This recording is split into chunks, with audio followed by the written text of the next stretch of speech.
شروع باز یک صبح زیبا را در حیات ما و شما به هر یک شما بیننده عزیز تبریک میگویم و تشکر میگویم که همه کار خود را کنار گذاشته و در این صبح بر وقت ما را همراهی میکنید. شالو گلخوجه هستم که بازم در خدمت شما قرار دارم از جمهوری چک از شهر پراگ و ساعت در اینجا به وقت ما 7:03 است. ما 3 دقیقه دیرتر شروع کردیم ولی باوری دارم که شما ما را منتظر بودید تا خبرهای مهم تاجیکستان و جهان را بشنوید. امروز 16 ایول در پایان سفر اروپایی پرزیدنت آمریکا دونالد ترامپ با رئیس جمهوری روسیه ولادیمیر پوتین دیدار و گفتگو خواهد داشت. در رفت این نشست پرزیدنت آمریکا متفقان اروپایی را دشمنان اقتصادی نامید. ترامپ میگوید از ملاقاتش با رهبر روسیه در پایتخت فنلاندی انتظارات بزرگ ندارد ولی شاید بعضی نتیجه های خوب به دست آید. این اولین ملاقات روبروی رهبران دو کشور است. تا این زمان ترامپ و پوتین فقط در حوزه نشست‌های بین‌المللی دیدار و گفتگوی کوتاه برپا نمودند. آخر هفته گذشته دادگاه آمریکا 12 شهروند روسیه را با دخالت به انتخابات پرزیدنتی 2016 متهم کرد. ترامپ میگوید این مسئله را در نشستش با پوتین مطرح میکند ولی روسیه همه گونه عیب‌نامه دخالت در انتخابات پرزیدنتی را در آمریکا به اساس می شمارد.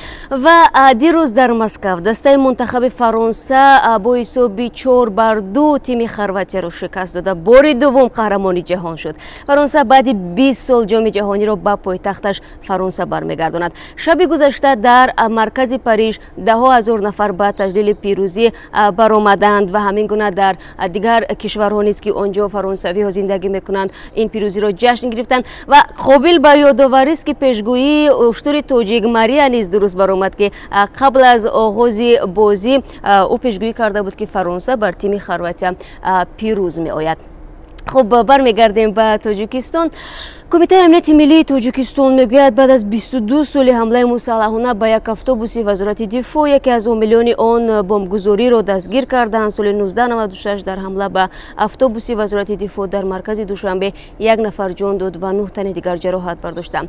در بیانیه کمیته امنیت از روز 14 ایول آمده است که در این حمله در سال 1996 خورشید رجبوف یک ساکن شهر دوشنبه دست داشت و او را روز 26 ایون هنگام ورود به قلمرو تاجیکستان دستگیر کردند. تاجیکستان کمیتهش میگوید که خورشید رجبوف ساکن نویه فردوسی مدت 22 سال در کفتگاه جنایتی قرار داشت و چاره‌های فوری جستجویی نسبتش گذرانیده می‌شدند. جوان متهم به جنایت در حمله تروریستی به گفته کمیته امنیت ملی 26 ایون هنگام ورود به قلمرو تاجیکستان با نام و نسب دیگر از جانب کارمندان مقامات امنیتی دستگیر شده است. مقامات نگفتند که خورشید رجبوف از کدام کشور به تاجیکستان برگشته است اما میگویند که او بعد جنایت فرار کرده و تا حال در خارج به سر میبرد. کمیته امنیت این زمان با نشر این بیانیه رسمی در روز 14 نوامبر دیگر باره حزب ممنوع نهضت اسلامی را به ادامه تلاش‌ها برای خرابکاری و ناامن کردن تاجیکستان متهم کرده است. حزب مذکور سال 2015 به جوشوب عبدالعلیم نظرزاده سازمان تروریستی اعلام کردند و فعالیتش هم منع شد. مقامات میگویند که این حزب هدایتگر آشوب ماه سپتامبر سال 2015 بود. رهبران حزب ممنوع نهضت اسلامی که در خارج هستند این ادعا را به اساس نامیده و رد میکنند. در همین حال بعد دنبال یک مقاله بحث برانگیز خبرگزاری دولتی خاور درباره اقامت اعضای حزب ممنوع نهضت اسلامی در ایران سفیر این کشور در دوشنبه با سراج‌الدین مهریدین وزیر امور خارجه ملاقات کرده است. ملاقات در روز صورت گرفت که نمایندگی دیپلماتی ایران در نامه به خبرگزاری هواپیما پرواز دارد و گمان میکنم که با صدای ما و گفتگوی ما خلل ایجاد نکرد و شما ما را به خوبی میشنوید. خب ملاقات در روز صورت گرفت که نمایندگی دیپلماتی ایران در نامه به خبرگزاری خاور آن را به نفرت پراکنی مذهبی در تاجیکستان متهم کرد.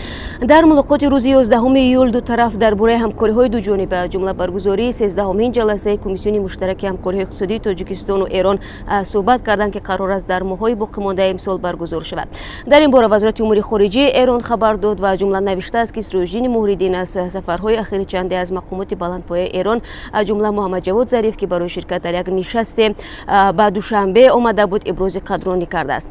درباره جزئیات دیگر ملاقات چیزی نگفتند اما دیدار وزیر با حجت الله فغانی سفیر ایران در روز صورت گرفت که سفارت ایران در دوشنبه با نشر یک پاسخ رسمی خبرگزاری خاور را به نفرت پراکنی مذهبی در تاجیکستان متهم کرد. معلوم نیست که سفیر محض برای شرح مسئله به وزارت دعوت کردند و یا ملاقات از پیش برنامه‌ریزی شده است. خبر که منبر رسمی دولت تاجیکستان است روز 2 ایول با نشر مقاله زیر عنوان آیا شیعه شدن نهضتیان تهمت است، ایران را به آن متهم کرد که شهروندان تاجیکستان را ترغیب می‌کند به مذهب شیعه بگروند و صدها نفر از اعضای حزب ممنوع نهضت اسلامی در تاجیکستان شیعه شدند و در ایران زندگی می‌کنند. نمایندگی دیپلماتی ایران گفته است که نفرت پراکنی مذهبی در تاجیکستان یک مسئله نو است و طرح آن در ماه‌های گذشته و پس از اظهارات تفریقه افکنانه و اتهامات سفیر یک کشور قبیله‌ای علیه ایران صورت گرفته است که آن هم در خبرگزاری خبر به نشر رسیده بود. و حالا رو می‌آوریم به ترکمنستان که در آنجا مرکزهای مأموری ولایت‌های آن کشور فروش مشروبات را منع کردند. منبع‌ها میگویند فرمان شفاهی شده است که مشروبات از فروش برچیده شود. مرحله کنونی مبارزه ضد فروش مشروبات در ترکمنستان بعد قبول برنامه ملی مبارزه ضد تاثیر منفی مشروبات در ترکمنستان برای سال‌های 2018-2024 در تاریخ 5 ایول شروع شد. روز دوشنبه 9 ایول چندی از فروشنده ها گفتند که مشروبات را مصادره میکنند. گفته می شود که از همه مغازه ها نوشاکی اسپریتی را مصادره کنند. گفته است که از مصاحبان بخش ترکمنی رادیو آزادی. ضمناً همچنین یک معرکه در ولایت مختار کوهستانی بدخشان تاجیکستان نیز چند پیش ادامه داشت، زیرا ساکنان گفته بودند که از استفاده مشروبات بعضی از جوانان و مردم به تنگ آمدند و میخواهند که پیش راه وارد شدن نوشاکی اسپریتی به قلمرو این ولایت گرفته شود. و یک خبر دیگری ما نیز از تاجیکستان است. کمیته انداز برای بستن راههای گریز از پرداخت انداز برای شرکت‌های فروش سوزشواری تاجیکستان یک برنامه واحد الکترونیک را در همه نقطه‌های فروش بنزین شهر و نواحی کشور به راه می‌ماند. تطبیق این برنامه کامپیوتری بر دوش شرکت فراز واگذار شده است که به قول مقامات در یک تندر برنده آن شده است. نصب برنامه‌ها در نقطه‌های فروش سوزشواری شمال تاجیکستان از قبیل شهر پنجکین، شهرستان، ایسترافشان و در یک قسم شهر خوجند شروع کرده است. در دیگر مناطق تاجیکستان وصل فنی این برنامه ادامه دارد.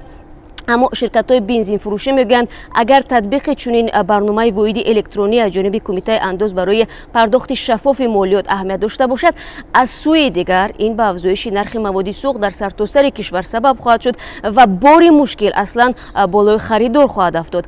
ضمناً در پی بالاروی تدریجی ارزش بنزین حالا در تاجیکستان 8 سومانی و گاز مایع تا 5 سومانی بلند شد. بالاروی نرخ مواد سوخت را مقامات به بالا رفتن ارزش اولیه این مواد در روسیه کشور وارد کننده سوزشواری به تاجیکستان ربط میدهند.